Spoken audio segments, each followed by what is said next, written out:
My younger son, Daniel Casasanta, has asked me to record a video about the history of some bands that I played in, and I want to just take a few minutes to do that for a memory for him and for my other son Noah also. When I was in high school, Toy Caldwell and I were on the junior varsity football team together at Spartanburg High School. But I think during that year, the new Dorman High School at that time opened, and this was maybe about 1964. And Toy transferred to Dorman because that was closer to where he lived. While he was at Dorman, he played in a band called the Rants that had David McCutcheon as the vocalist. Toy played guitar. George McCorkle played rhythm guitar. Franklin Wilkie played bass guitar. And Ross Hanna was the drummer in that group. And they played together for several years while they were in high school.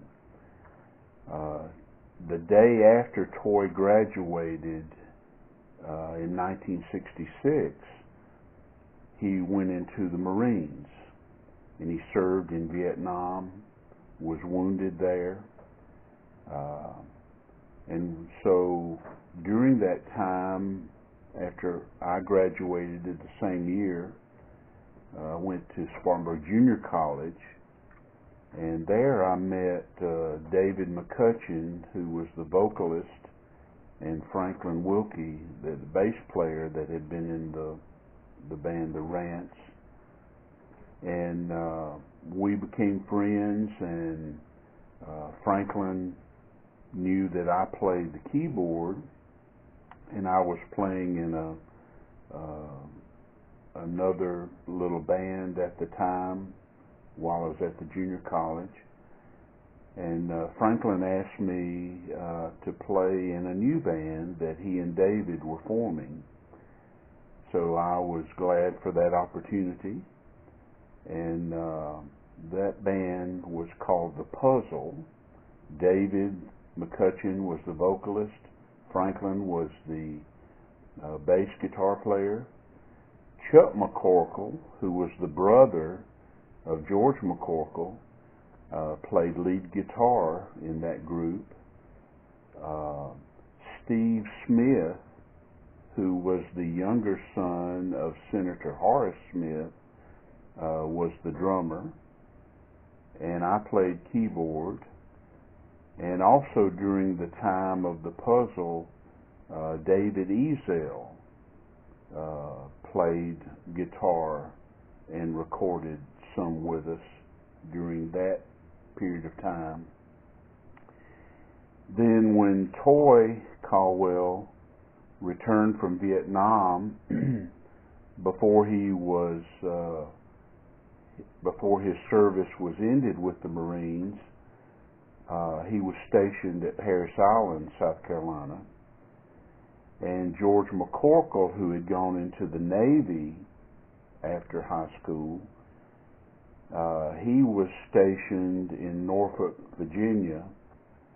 And Toy and George would drive home to Spartanburg on the weekends prior to being released from the military, and they would play with our band The Puzzle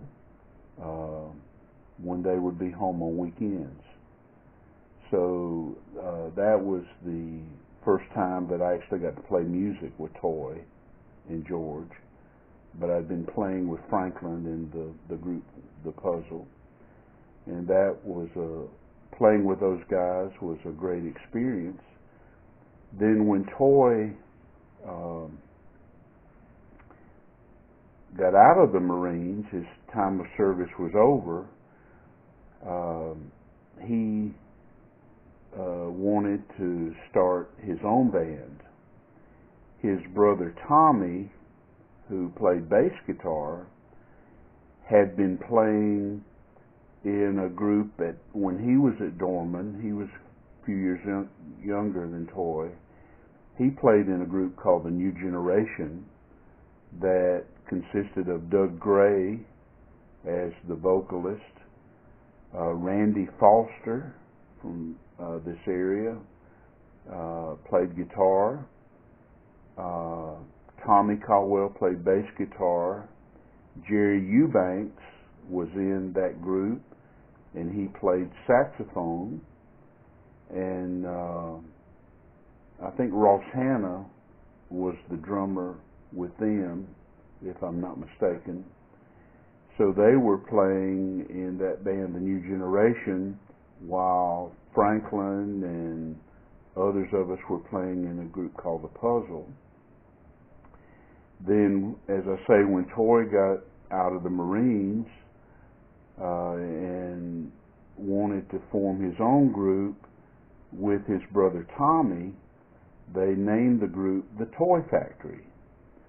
And it was Toy Caldwell playing guitar, Tommy Caldwell playing bass, Steve Smith was the drummer, and then Toy asked me would I join their group, and initially there was a four-piece group.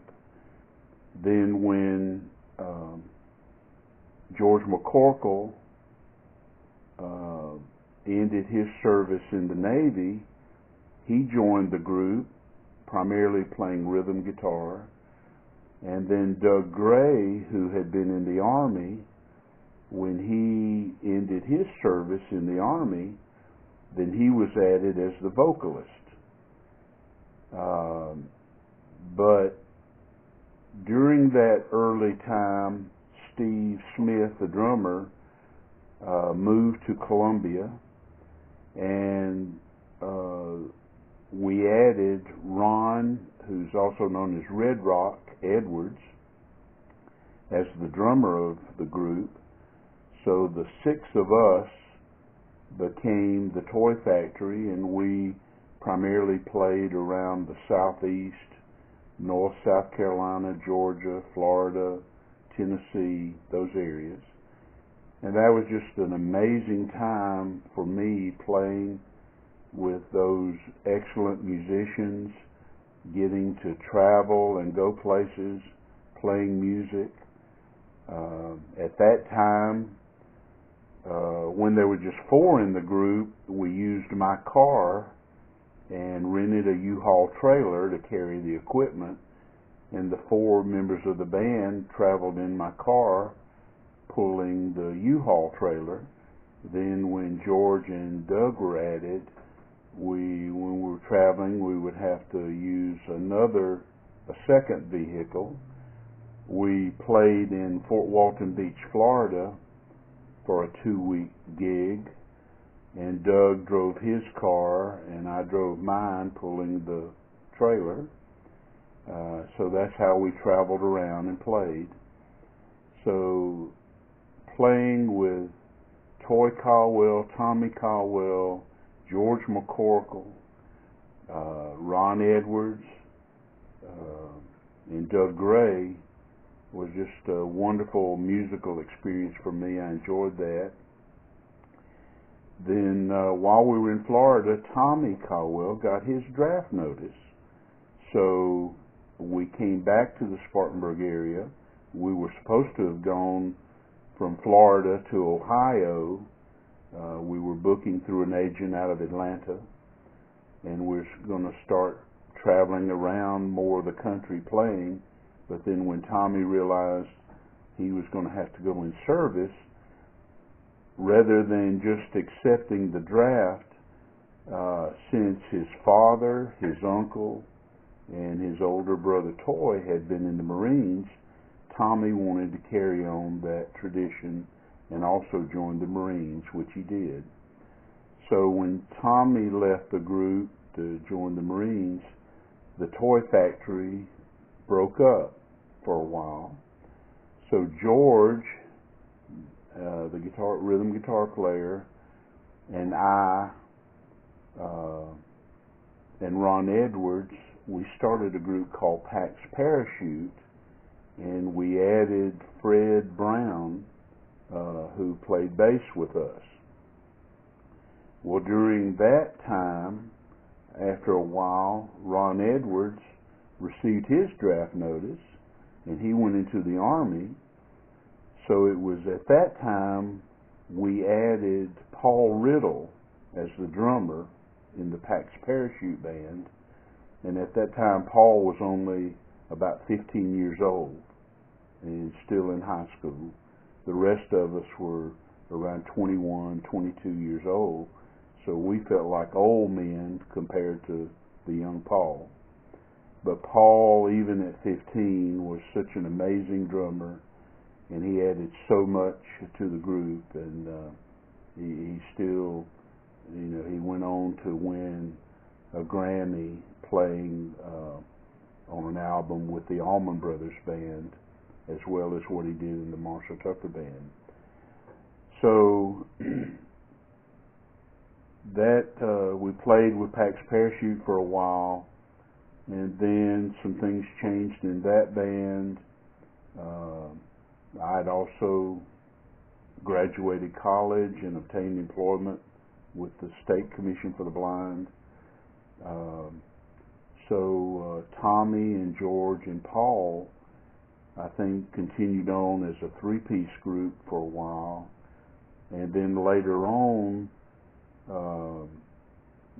the band sort of merged, and the Toy Factory group, most of them got back together, this time with Toy on lead guitar, George on rhythm, Doug Gray the vocalist, Paul Riddle as the drummer, Tommy Caldwell playing bass guitar, and Jerry Eubanks playing flute and saxophone.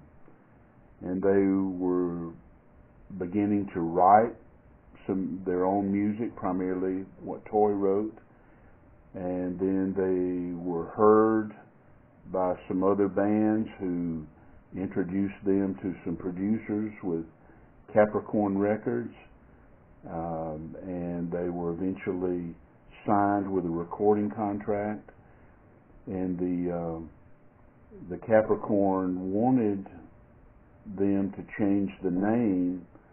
They didn't feel like the Toy Factory was maybe the best marketing name at the time. So while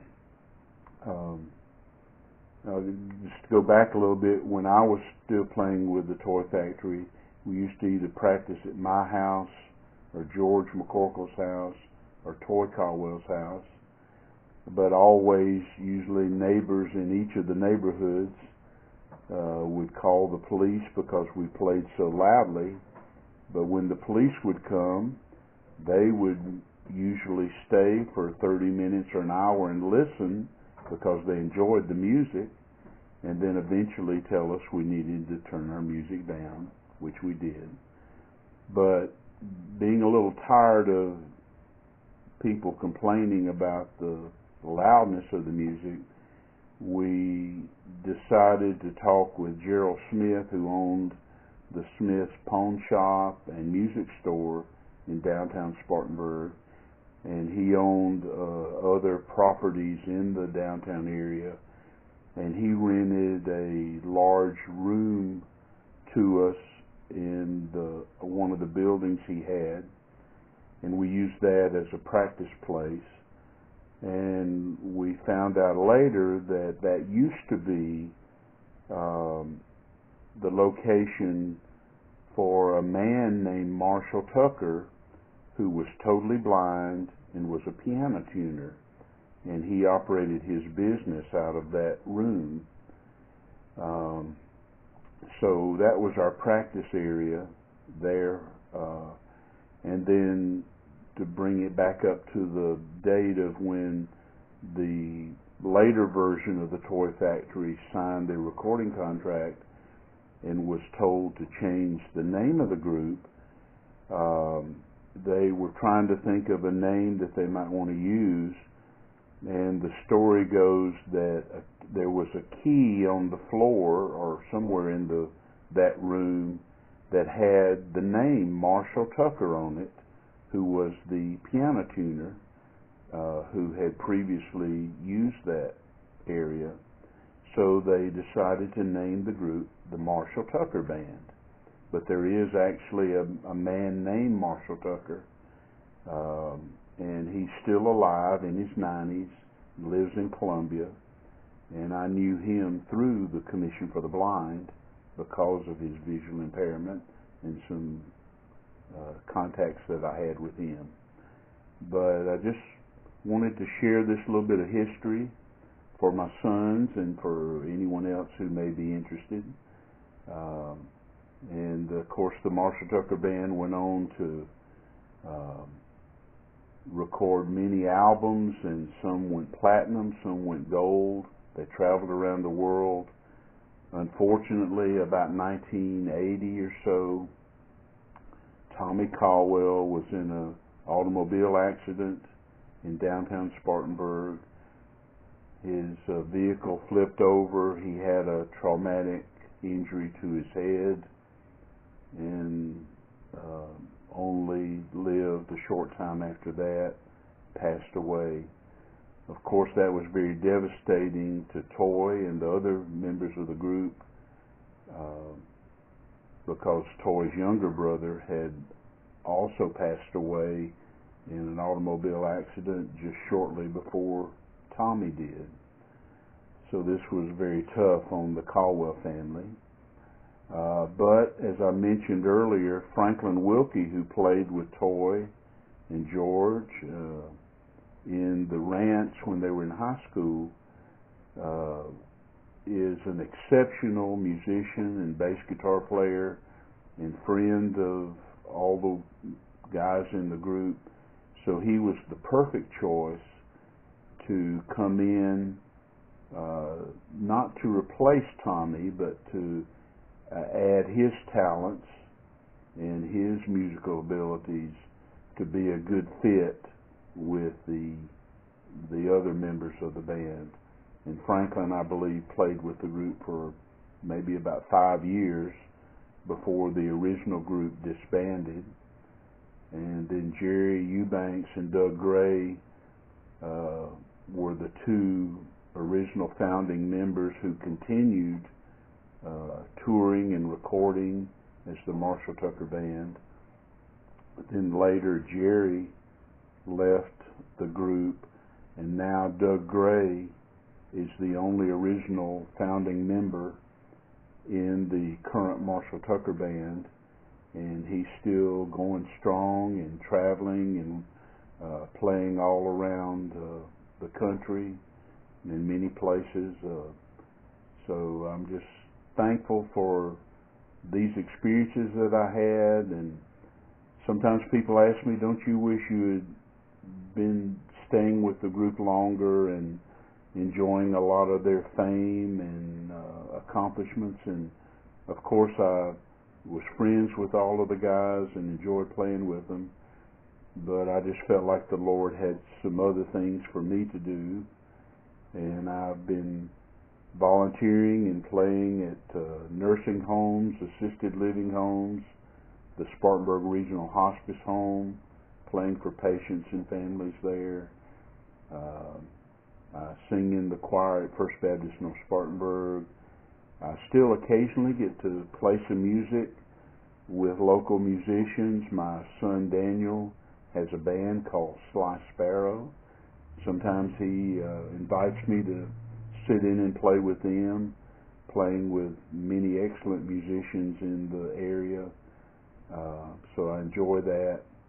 So this is just a little bit of history that I wanted to share at the request of Daniel.